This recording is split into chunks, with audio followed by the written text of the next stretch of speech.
கொள்கை எதிரி தான் அரசியல் எதிரியாக இருப்பாங்க, அரசியல் எதிரி தான் கொள்கை எதிராக இருப்பாங்க. வெறும் அரசியலுக்கு மட்டும் எதிரி, எல்லா கொள்கையிலும் எங்களுக்கு ஒன்றுனா ஒரே கட்சியாக இருக்கலாமே. அவர் நான் தான் இரண்டாவது சக்தி, ஒன்று திமுக இன்னொன்று தாவேகா அப்படின்னு சொல்லும் போது அந்த இடத்துல அதிமுகவை அதன் ரோலை டிஸ்மேண்டில் பண்ற இடத்துக்கு போயிட்டாரு. சீச்சி இந்த படம் பிடிக்கும்ன்ற நிலைமைக்கு அவர் போயிட்டாருன்னு யோசிக்கலாம்ல. அவருடைய கொடி பறக்குது, பிள்ளையார் சொல்லி போட்டாச்சு அப்படின்னு சொல்லி பெருமிதமா சொன்னார். இல்ல அதுதான் சொல்றேன், இதெல்லாம் நடக்காதுங்கிற விரக்தியில இன்னைக்கு சீச்சி இந்த பழம் புளிக்கும். கொடி அசைக்கும் போது பிள்ளையார் சொல்லின்னு சொன்னப்போ விஜய் தன்னுடைய சொத்தை, அதாவது பணத்தை பிளாக்ல வாங்குறாருன்னு தெரியாதா? இப்பதான் தெரிஞ்சிருக்குதா? 185 தொகுதியில சுத்தி வராருல, சட்டமன்ற தொகுதியில 71 வயசுல எடப்பாடி எல்லா இடத்துலையும் யாரை பேசுறாரு? 40 நிமிஷம் திமுகவை பேசுவார், 5 நிமிஷம் மிஞ்சி போனா அதுவும் இப்பதான் விஜயை பேசுறது. இப்போ ஜெயலலிதா அவர்கள் இருக்கிறாங்க, எடப்பாடி பழனிசாமிக்கு நடந்த மாதிரி பாஜக இப்படி பண்ண முடியுமா?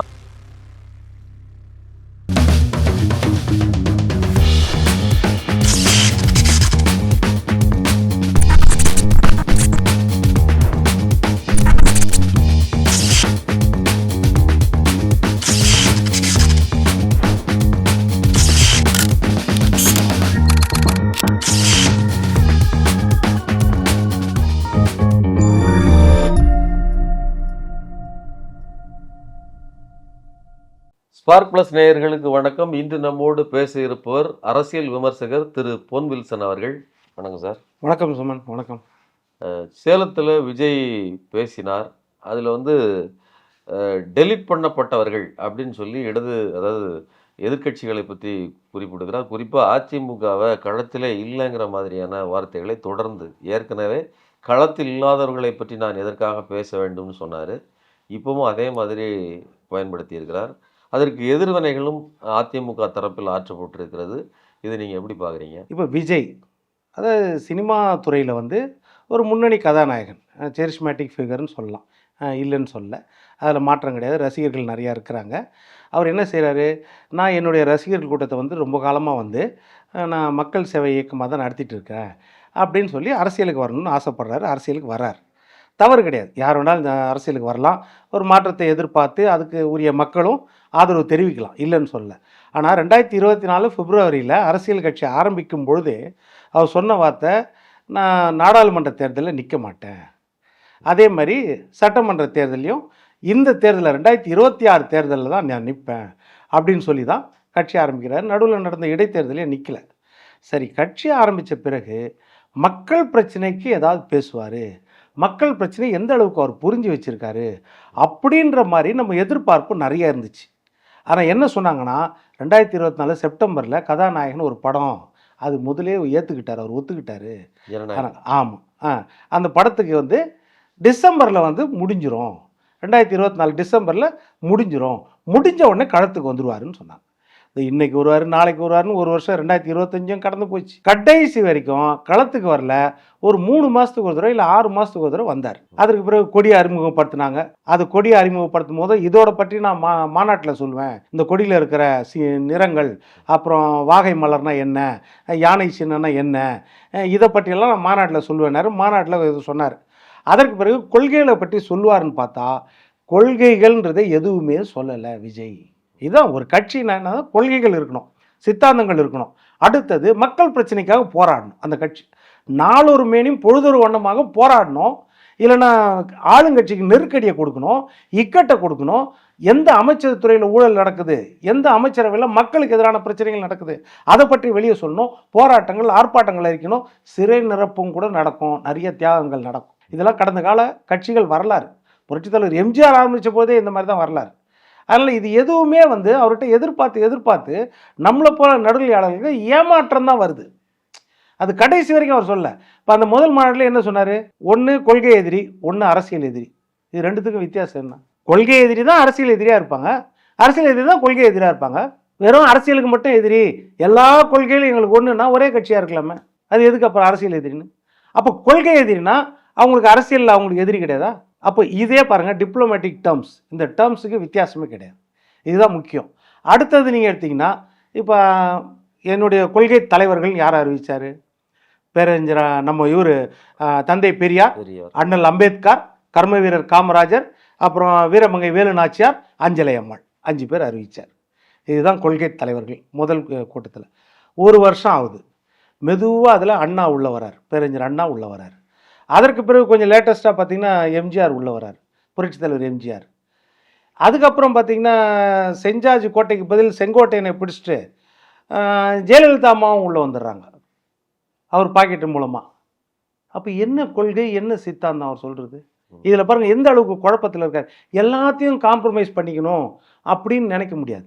எந்த ஒரு அரசியல் கட்சியும் எல்லாத்தையும் காம்ப்ரமைஸ் பண்ணிக்கணும், வெறும் ஆளுங்கட்சியை மட்டும் நம்ம எதிர்க்கணும் அப்படின்ற கொள்கை, வெறும் திமுகவை மட்டும் எதிர்க்கணும், அதுவும் பாயிண்ட் பை பாயிண்ட்டாக எதிர்க்கக்கூடாது, அது ஒரு தீய சக்தி. 40 வருஷத்துக்கு முன்னாடி நம்ம ஒரு எம்ஜிஆர் சொன்னது, அதே மாதிரி ஜெயலலிதா அம்மா சொன்னது, அந்த வார்த்தையை அப்படியே பிடிச்சிட்டு வெறும் தீய சக்தி. எந்த விதத்தில் அவங்க தீய சக்தி அதை எடுத்து சொல்லணுமா இல்லையா? அதை சொல்லுவார்னு எதிர்பார்த்தா இன்னைக்கு வரைக்கும் அதை பற்றி அவர் சொல்லவே இல்லை அப்படின்றத நம்ம பார்க்குறோம். இன்னொரு பக்கம் பார்த்தீங்கன்னா ஊழல் சக்தி அப்படின்னு சொல்லிட்டாரு.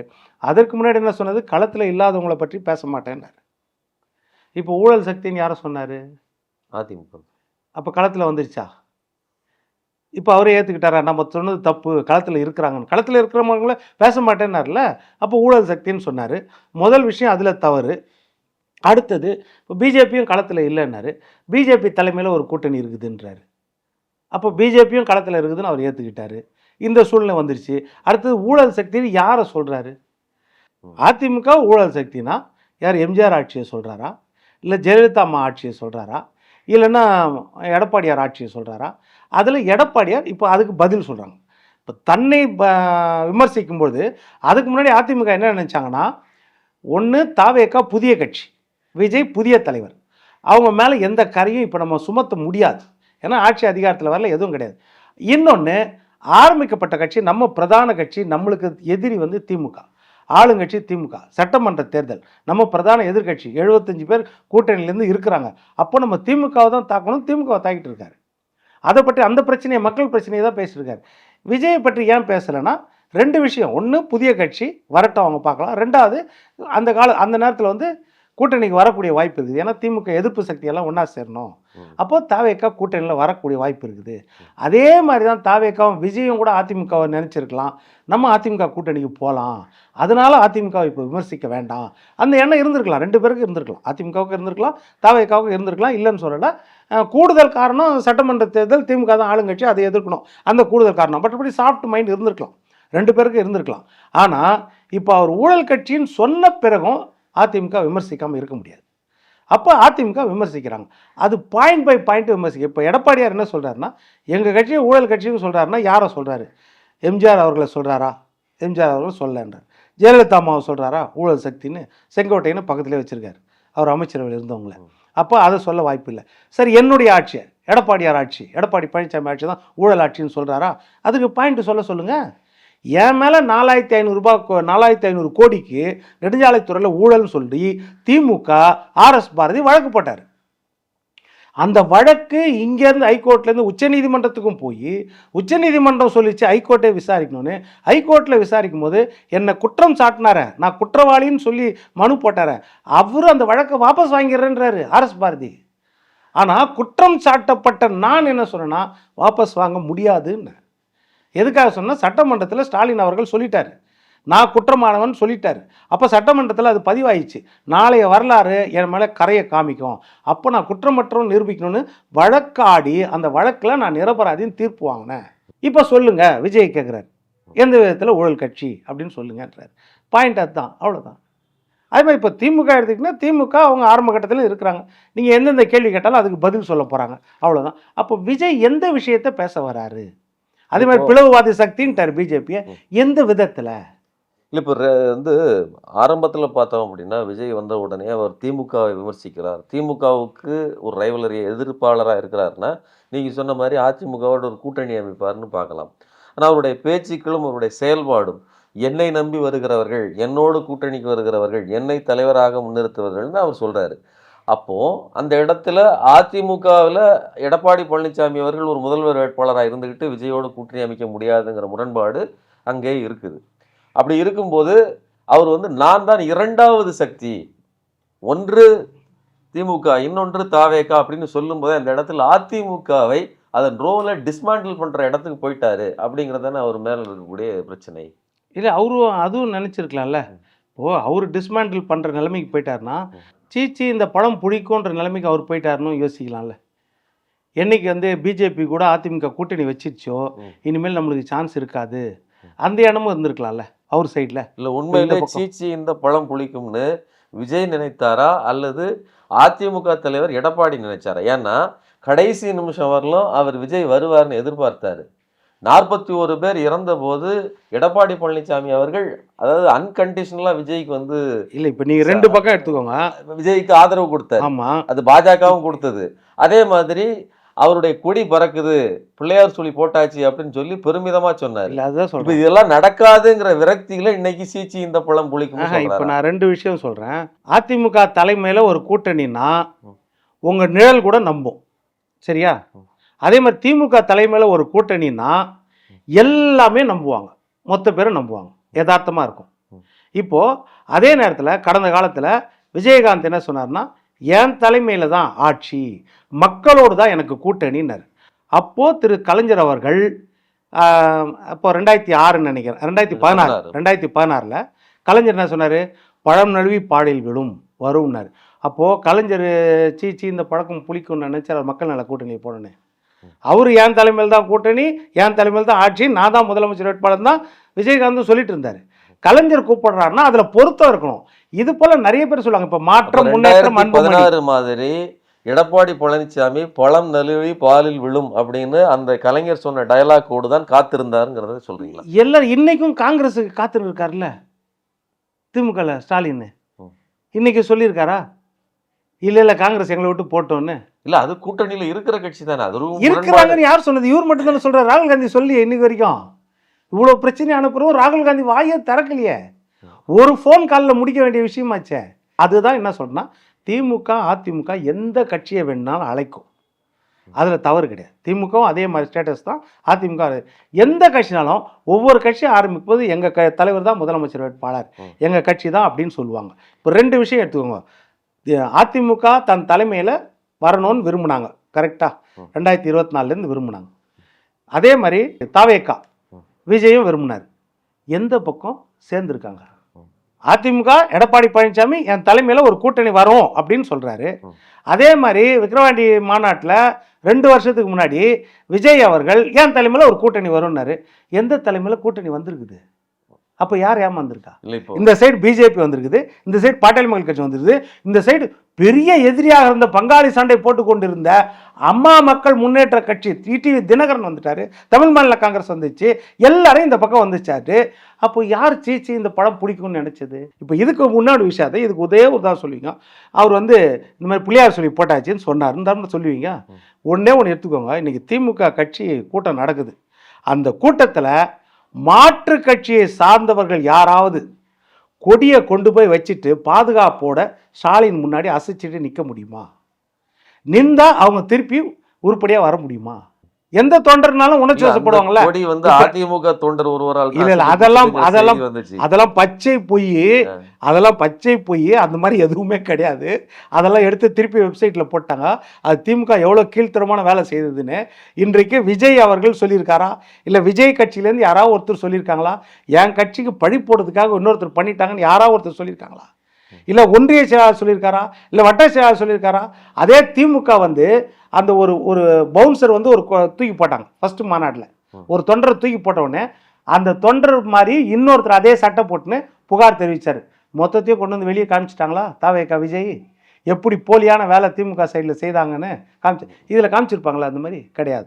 ஏன்னா இன்னொன்று அந்த தொண்டர்களை நம்ம அவங்கள கேவலப்படுத்தக்கூடாது. ஏன்னா அவங்க வந்து விஜய் ரசிகர்கள் தான், அவங்க அதிமுக ரசிகர்கள் கிடையாது, எடப்பாடி ரசிகர்கள் கிடையாது. அவங்க இந்த கரூர் சம்பவத்தில் அவர் நடுநிலையோடு நின்றாரு பாருங்க.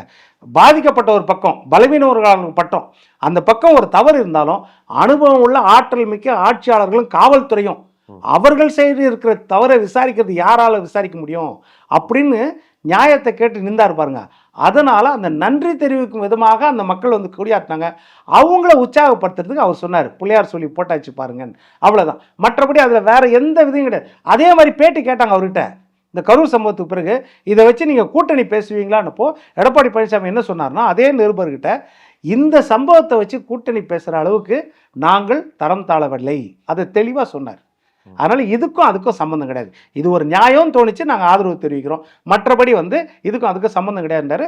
அந்த பிள்ளையார் சொல்லி போட்டாச்சுன்ற வார்த்தை எப்படின்னா, அந்த மக்களை உற்சாகப்பட்டதற்காக ஒரு வார்த்தை சொல்லுது, அவ்வளோதான். அதாவது 41 பேர் மரணத்தில் ஒரு நியாயம் தெரிவிப்பதற்கு விஜய்க்கு சார்பாக நின்றார் அப்படிங்கிறது நீங்கள் சொல்கிறீங்க. ஆனால் இப்போ அதிமுக தரப்பில் பேசுகிறவர்கள் அல்லது அதிமுக தரப்பில் வருகிற அறிக்கைகள் இதெல்லாம் நீங்கள் விஜய் கூட்டத்துக்கு போகிறதா இருந்தால் சவப்பெட்டியோடு போங்கங்கிற விமர்சனத்தை அதிமுக தரப்பில் வைக்கப்படுது. அப்போது அன்னைக்கு 41 பேர் இறந்த போது அது விஜயால் நடந்ததுன்னு அவர்களுக்கு தெரியாதா? இல்லை, இன்னைக்கு தான் தெரிஞ்சிருக்குதா?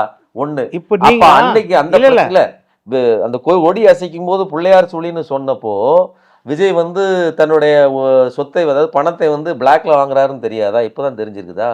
இப்போ அவர்களுடைய அறிக்கை அதிமுக என்ன சொல்ல வரேன்னா, இப்போ அது இல்லை, எப்போவுமே தான் சரி பேரறிஞர் அண்ணாக்கு 67ல் ராஜாஜியை சேர்க்கும்போது தெரியாதா இவர் குலக்கல்வி கொண்டு வந்தார்னு? இவர் குல்லுலகப்பட்டர்னு பேரறிஞர் அண்ணாக்கு தெரியாதா? அண்ணாவுடைய மற்றவங்க திறமைசாலி, அப்போ எப்படி அண்ணா எடுத்துகிட்டு வந்தார்? அதாவது என் தலைமையில் கூட்டணி, என் தலைமையில் ஆட்சி. அப்போது ஒரு பிரதான பொது எதிரியை எதிர்ப்பதற்காக தனி எதிரிகள் ஒன்று சேருவதுதான் தேர்தல் இலக்கணம். நம்ம திமுக சைடில் என்ன பார்க்குறோன்னா, அவங்க 8 ஆண்டுகளாக எதிர்க்கட்சி வரிசையில் இருக்கிறவங்க கூட, இப்போ நம்ம காங்கிரஸ்லேருந்து மதிமுகலேருந்து விடுதலை சிறுத்தைகள் எந்த பக்கத்தில் சட்டமன்றத்தில் உட்காடுறாங்க? ஆளுங்கட்சி பக்கம் உட்காடுறாங்க, எதிர்கட்சி பக்கம். அரசியல் சாசனம் அதான் சொல்லுது, நீங்கள் எதிர்கட்சிகள். ஆனால் அவங்க என்ன செய்கிறாங்க, அதை மறந்துட்டு இன்னும் அடிமை கட்சிகளாகவே இருக்கிறாங்க. அதனால் இந்த சைடு இருக்கிற இந்த முரண்பாடுகள்லாம் நம்மளுக்கு தெரியுது. அதனால் என்னென்னா, நீங்கள் முரண்பாடுகளை பேசும்போது கூட்டணியில் இல்லைன்னா அந்த முரண்பாடுகளை நம்ம பேசுவோம். மற்றபடி என் தலைமையில் கூட்டணியின் போது மற்றதையெல்லாம் நான் பார்த்து கொள்கிறேன் அப்படின்றது தான். இதே மூப்பனார் ஐயாவும் சொன்னார். மூப்பனார் ஐயா 96ல் திமுக கூட கூட்டணி வைக்கும்போது மயிலை மாங்கோலியில் கூட்டம் நடந்துச்சு. அப்போ சொன்னார், இந்த மாதிரி கலைஞர் தவறு பண்ண மாட்டார், கடந்த காலத்தில் தவறு பண்ணியிருக்கலாம், இப்போ தவறு பண்ண மாட்டார், தவறு பண்ணால் நான் தட்டி கேட்பேன், எனக்கு ஓட்டு போடுங்கன்னு சொன்னார். 40 எம்எல்ஏ சீட்டு வாங்கும்போது 96ல். அதற்கு பிறகு கலைஞர் பேச வர்றார். கலைஞர் எவ்வளோ அனுபவசாலி, அவர் எவ்வளோ பெரிய சொல்லாற்றல் மிக்கவர். அவர் அதற்கு முன்னாடி ஆட்சி கட்டில் இருந்தவர், முதலமைச்சராக இருந்தவர். அவர் என்ன சொல்கிறாரு, மூப்பனார் ஐயா என்னை தட்டி கேட்க வேண்டாம், நான் தவறு செய்தால் என் தலையில் குட்டியும் கேட்கலான்னாரு. அந்த உரிமையோடு பேசினார். அதுதான். அதனால் என்னன்னா, தவறுகள் கடந்த காலத்தில் நடந்திருக்கும். நீங்கள் கூட்டணியில் இல்லாத போது அது எடுத்து சொல்வதாக செய்வாங்க. அதுதான். இல்லை, எடுத்து சொன்னால் பரவாயில்ல. விமர்சனங்களை பாருங்க. விஜய் கருப்பு பணம் வாங்கித்தான் இந்த சொத்துக்களை எல்லாம் சேர்த்துருக்கிறாரு. அவர் மேலேயும் ஊழல் குற்றச்சாட்டு இருக்குது. அவர் அதாவது ஃபர்ஸ்ட் அந்த என்ன சொல்றது, ஃபேன்ஸ் ஷோ நடத்துகிறாங்களோ அதெல்லாம் அதிகப்படியான தொகை வசூலிக்கப்படுகிறது அப்படிங்கிற குற்றச்சாட்டு, கடுமையான குற்றச்சாட்டை நான் சொன்னேன். அவருடைய கூட்டத்துக்கு செல்கிறவர்கள் சவப்பட்டியோடு போகணும் அப்படின்னு சொல்றதெல்லாம் கடுமையான. இப்போ அதில் தான் என்ன சொல்லுவாங்கன்னா, சிஎம் அங்கிள்னு சொல்லி அவர் சொன்னதுக்கு விஜய் அங்கிள்னு இவர்கள் அறிக்கை விடுறாங்க, யாரும் அதிமுக தரப்புல இருந்து. இது எப்படி நீங்க நியாயப்படுத்துறீங்க? ஆமாம், வார்த்தைகளை யோசிச்சு சொல்லணும்.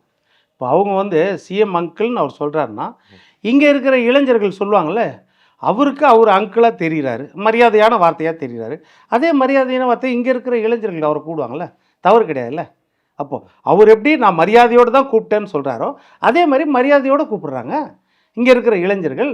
அப்போ அதில் தவறு கிடையாது. இன்னொரு விஷயம், விஜய்க்கு ஆதரவாக நிற்கலை எடப்பாடியார், அது நல்லா தெரிஞ்சுக்கோங்க.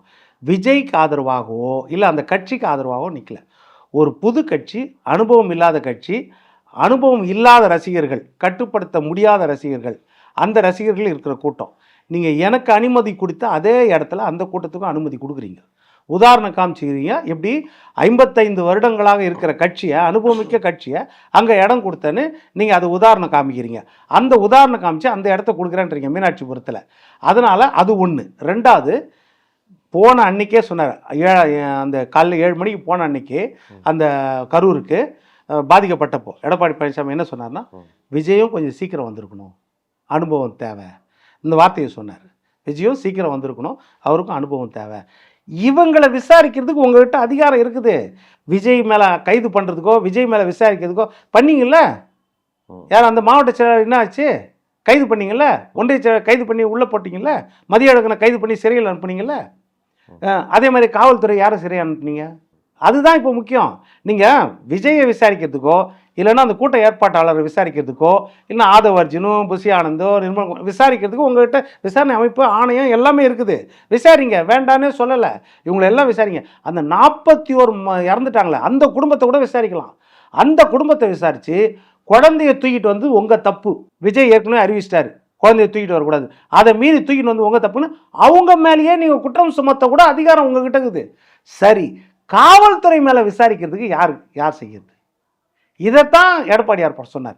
அதனால் இந்த சைடும் தவறு இருக்கும்ல. அனுமதி கொடுத்தது யார், அதில் ஏதாவது சதி பின்புலத்தில் இருந்துச்சா, இதையெல்லாம் விசாரிக்கணும்னா அப்போது விசாரணை அமைப்பு வேற விரியணும் அப்படின்றதான்.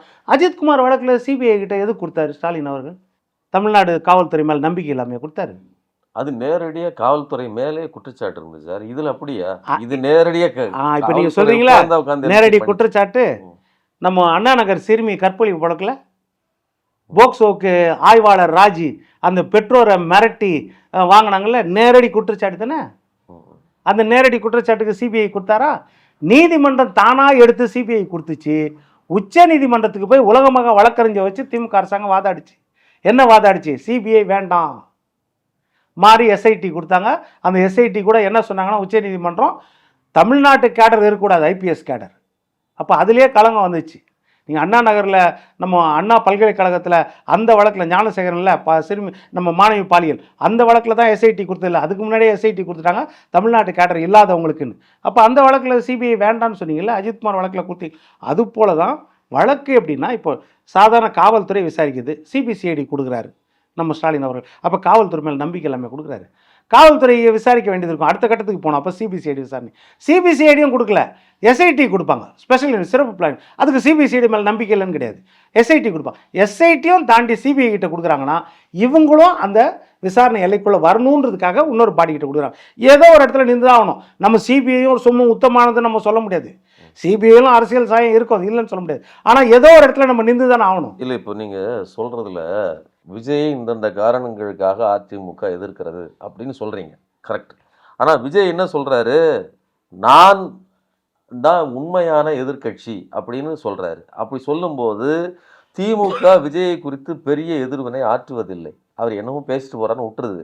அப்போ அதிமுக எதிர்வினை ஆற்றும் போது 2ஆம் இடத்துக்கு தான் போட்டி நடக்கிறதுங்கிறது மக்களுக்கு தெரிஞ்சிருது இல்லையா? இப்போ நடக்கிற போட்டியே 2ஆம் இடத்துக்கு தான், முதல் இடத்துக்கு கிடையாது. அது ஆல்ரெடி திமுக கையில் இருக்குதுங்கிற மாதிரியான ஒரு தோற்றத்தை 2 கட்சிகளும் அதை வந்து பேசுவதன் மூலமாக உருவாக்குது இல்லையா? இல்லை, ஒரு பூனை யானை தான் என் எதிரின்னு சொல்லிடலாம். ஆனால் அந்த யானை சொல்லணும் பூனை எதிரின்னு. இப்போது விஜய் யாரை வேணாலும் எதிரியாக சொல்லலாம். அந்த எதிரி சொல்லணும் விஜய் தான் எனக்கு எதிரின்னு. எதிரியும் எனக்கு ஈக்குவலாக இருக்கணும். திமுகவை சொல்கிறீங்க. ஆமாம், ஒரு யானை இன்னொரு யானை கூட தான் மோதும், அதுதான் முக்கியம். அதிமுக என்ற யானை திமுக என்ற யானை கிட்ட தான் மோதும். அதே மாதிரி திமுக என்ற யானை அதிமுக என்ற யானை கிட்ட தான் மோதும். Very good. அப்போ நடுவில் நீங்கள் பூனை மாதிரி வந்துச்சுன்னா, ஏன்னா இன்னும் நிரூபிக்கப்படாது. இப்போ நீங்கள் சொல்கிறது கரெக்டு. திமுக ஒரு யானை, அந்த யானையோடு எதிர்த்து சண்டையிடுவதற்கு அதிமுகங்கிற யானை இருக்கும்போது இந்த பூனை சத்தமிடுவது ஏன் அப்படிங்கிறது உங்கள் கேள்வி. இப்போ இவர் சத்தமிடுறாருங்கிறதுக்காக நீங்கள் இவருக்கு எதிர்வினை ஆற்றினால், அதாவது அதிமுக எதிர்வினை ஆற்றினால், ஒரு யானையும் ஒரு பூனையும் சண்டை போடுறதா, அதுவும் 2ஆம் இடத்துக்கு சண்டை போடுறதா இல்லையா? ஏன் தெரியுமா? இப்போ நீங்க சொல்ற கணக்கு பிரகாரம் பார்த்தீங்கன்னா விஜயும் விமர்சிக்க மாட்டேன், அதிமுகவும் விமர்சிக்க மாட்டேன், நான் பிஜேபியை தான் விமர்சிப்பேன் திமுக சொல்லுது. இப்போ முதல் இடத்துக்கும் 2வது இடத்துக்கும் அதிமுகவுக்கும் விஜய்க்கும் போட்டி, 3வது இடத்துக்கும் 4வது இடத்துக்கும் போயிடுறாரா அப்படின்னு திமுக மேல வராதா? அந்த குற்றச்சாட்டு வராதா? திமுக என்ன சொல்லணும், விஜய் எனக்கு நேரடி போட்டி கிடையாது, எனக்கு அதிமுக தான் போட்டின்னு சொன்னா பரவாயில்ல.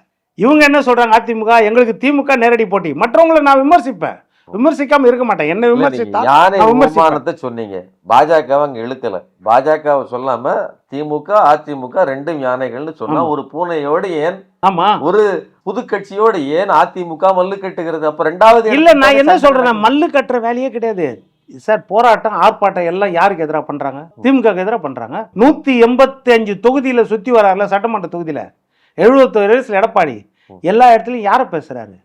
40 நிமிஷம் திமுகவை பேசுவார், 5 நிமிஷம் பேச மிஞ்சி போனா அதுவும் இப்பதான் விஜயை பேசுறது, அவ்வளவுதான். இப்ப நீங்க சொன்னீங்க விஜய் அதாவது யார் தலைமையில் கூட்டணி உருவானுச்சு, ஒரு வருஷத்துக்கு முன்னாடி 2 பேரும் சொல்லிட்டாங்க நான் தான் தலைமைன்னு. ஆனா அதிமுக தலைமையில எடப்பாடி தலைமையில கூட்டணி உருவாச்சா அல்ல விஜய் தலைமையிலன்னு கேட்டீங்க. ஆனா உங்களுக்கும் தெரியும் எனக்கும் தெரியும் அமித்ஷா அவர்கள் அழைத்து விட்டு இவர் தன்னுடைய ஆஃபீஸை பார்க்க போறேன்னு சொல்லி அதிமுக தலைவர் எடப்பாடி போய் பார்த்துட்டு அங்கே உருவானது தான் இந்த என்டிஏ கூட்டணி. அதுக்கு அப்போது கூட என்டிஏ கூட்டணி ஆட்சி அமைக்கும்னு ஒரு ட்விட்டே போட்டார். இப்போ வரலும் எடப்பாடி பழனிசாமியை பாஜக தரப்பிலிருந்து முதல்வர் வேட்பாளர்னு பெருசாக யாரும் சொல்றதில்லை. குறிப்பாக அமித்ஷா மோடி யாரும் மேல் தலைகள் சொல்றதில்ல. அதனால தான் விஜயே சொல்றாரு பாஜக தலைமையில் ஒரு கூட்டணின்னு தான் சொல்றாரு. அப்ப அந்த அளவிற்கு குறுகி இல்ல பாஜக விட அடமான கேள்வி அவரால பிஜேபி எதிர்க்க முடியாது. விஜயால பிஜேபிக்கு எப்படின்னா தாஜா பண்ணணும். அதற்காக பிஜேபி தலைமையில் கூட்டணின்னு சொல்லிக்கிறார். அவ்வளோதான், வேற ஒன்றும் கிடையாது. இப்போ கொள்கை எதிரின்னு சொன்னால் ஏதாவது அமித்ஷாவை பற்றி பேசுகிறாரா, ஏதாவது மோடியை பற்றி பேசுகிறாரா? ஏன் பேச மாட்டுறாரு? அப்போ புரியுதா உங்களுக்கு? விமர்சனங்க அங்கே இல்லை, பிஜேபி கிட்ட விமர்சனம் கிடையாது. பிஜேபியை விமர்சிக்க முடியல அவரால். ஆமாம், அது விஜய் தானே சொல்லணும். இப்போ நீங்கள் சொன்ன கணக்கில் பார்த்தீங்கன்னா இப்போ அதிமுகவை பொறுத்தவரைக்கும் எங்கள் தலைமையில் தனியாக தான் கூட்டணின்னு சொல்லியாச்சு.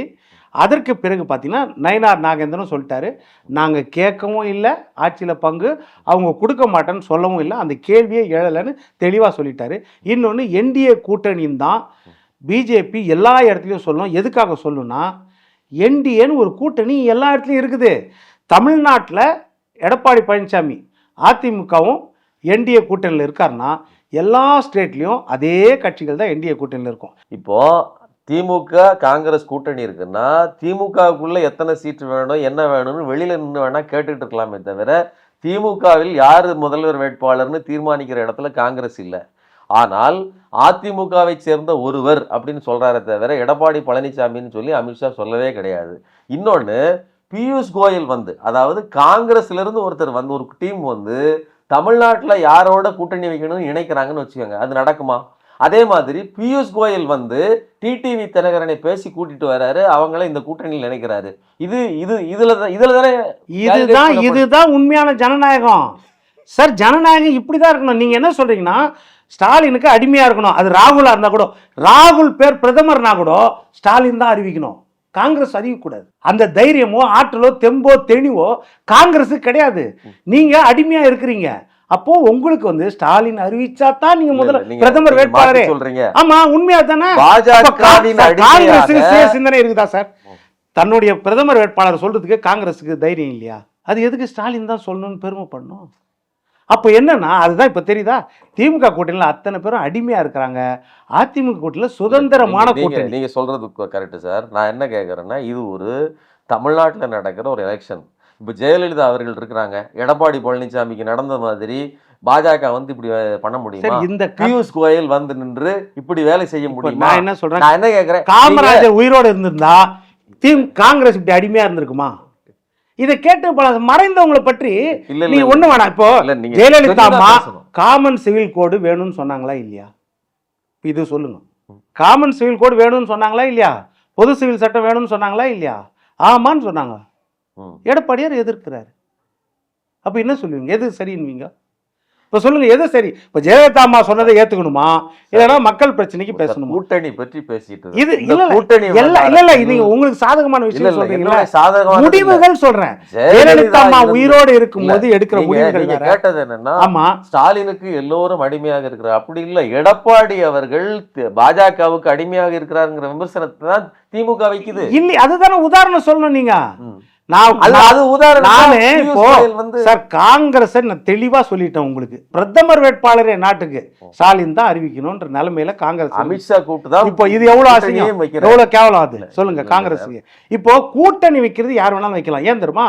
2001 இப்ப கேளுங்க, விடுதலை சிறுத்தைகள் மங்களூர் தொகுதியில் முதல் முறையா திருமாவளவன் தேர்ந்தெடுக்கப்படுறாரு. எந்த ஓட்டு? தாமரை ஓட்டை வாங்கி அவர் தேர்ந்தெடுக்கப்படுகிறார். எச் ராஜா அவரு பிஜேபி கார், அவர் எந்த ஓட்டில் தேர்ந்தெடுக்கப்படுறாரு? விடுதலை சிறுத்தைகள் ஓட்டை வச்சுன்னு தேர்ந்தெடுக்கப்படுகிறார். நடந்துச்சா? இப்போ நீங்கள் கேட்டால் என்ன சொல்கிறார் அவர்?